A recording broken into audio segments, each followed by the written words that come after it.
నమస్తే అండి, welcome to modern poet Madhuri's kitchen.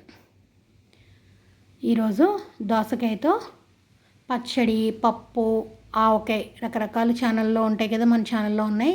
దోసకాయ పులుసు అండి. ఈరోజు దోసకాయ పులుసుకు కావాల్సినవి మీడియం సైజ్ దోసకాయని తొక్క చెక్కుకొని ఇలా ఈ సైజు ముక్కలు కట్ చేసుకోవాలి. మీకు ఎంత క్వాంటిటీని బట్టి దాన్ని మనం ఇవన్నీ వేసుకోవాలి. తాలింపు ఒక పెద్ద ఉల్లిపాయలో పావు స్పూన్ ధనియాలు, చిటికెడు సోంపు, చిన్న అల్లం వెల్లుల్లి, 2 లవంగాలు, 2 యాలకులు వేసుకుని మెత్తని పేస్ట్ చేసుకోవాలి. ఒక కడాయిలో ఆయిల్ వేసుకుని చిటికెడు మెంతులు, కాస్త జీలకర్ర, కొద్దిగా ఆవాలు. ఏ పులుసు కూరైనా తాలింపులోనే ఆ కమ్మదనం అని తెలుస్తుంది. మనం పులుసు మొత్తం టేస్ట్ చూడాల్సిన అవసరం లేదు.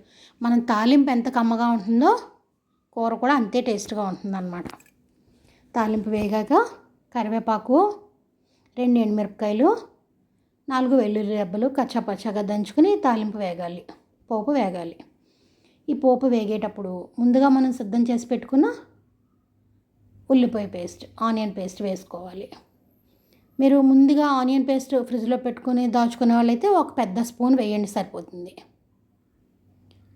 అస్తమానం రోజు ఆనియన్ పేస్ట్ చేసుకోలేమన్న వాళ్ళు ఒక 5-6 ఉల్లిపాయలతో చేసి ఫ్రిడ్జ్లో పెట్టుకున్నా సరిపోతుంది. ఇది వేగేటప్పుడే చిటికెడు పసుపు, రుచికి సరిపడా కారం, ఆల్రెడీ మనం పచ్చిమిరపకాయలు కూడా వేసాం కదా. కారం మీరు ఎవరు ఎంత తింటామో దాన్ని బట్టి మనం కారం అడ్జస్ట్ చేసుకోవాలి. నేను 1/2 స్పూన్ కారం అండి, చిన్న స్పూన్ కాబట్టి 2 సార్లు వేసినట్టు కనబడుతుంది. 1/2 స్పూన్ కారం. మొత్తం ఆయిల్ అంతా బయటికి చిమ్మే వరకు వేయించుకోవాలి. ఇప్పుడు దోసకాయ ముక్కల్ని వేసుకోవాలి. మీకు ఆనపకాయ కూడా సేమ్ ప్రాసెసే ఉంటుంది. కాకపోతే ఏంటంటే ఆనపకాయ కన్నా దోసకాయ పులుసు చాలా బాగుంటుంది. స్వతహాగా దోసకాయ చిన్న పులుపు ఉంటుంది కదండి, ఆ కమ్మదనం చాలా చాలా బాగుంటుంది. రుచికి సరిపడా ఉప్పు కూడా వేసుకొని 1-2 సార్లు బాగా కలుపుకోవాలి. ఒక పెద్ద టమోటా.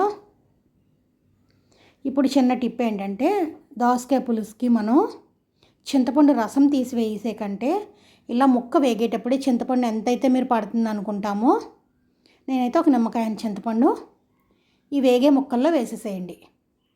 అప్పుడు చింతపండు కూడా మగ్గిపోతుంది, ముక్కతో పాటు మగ్గుతుంది అన్నమాట. అప్పుడు ముక్క కూడా చప్పదనం అన్నది రాదు. ఒక 10 నిమిషాలు అలా మగ్గిన తర్వాత ఒక 1/2 గ్లాస్ నీళ్ళు పోసుకుంటే ముక్క చూసారా కొత్తలాడుతూ ముక్క కూడా మెత్తగా ఉడికిపోయి రెడీ అవుతుంది. పులుసు కూర రెడీ అయిపోతుంది. ఇప్పుడు నచ్చిన వాళ్ళు ఒక నిమ్మకాయంత బెల్లం కూడా వేసుకోండి, ఆ కమ్మదనం వేరుగా ఉంటుంది.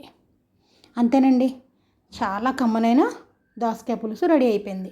మీకు దప్పడం అంటాం కదా, దప్పడంలానే ఉంటుంది ఇది కూడా. ఫస్ట్ టైం చూసేవాళ్ళు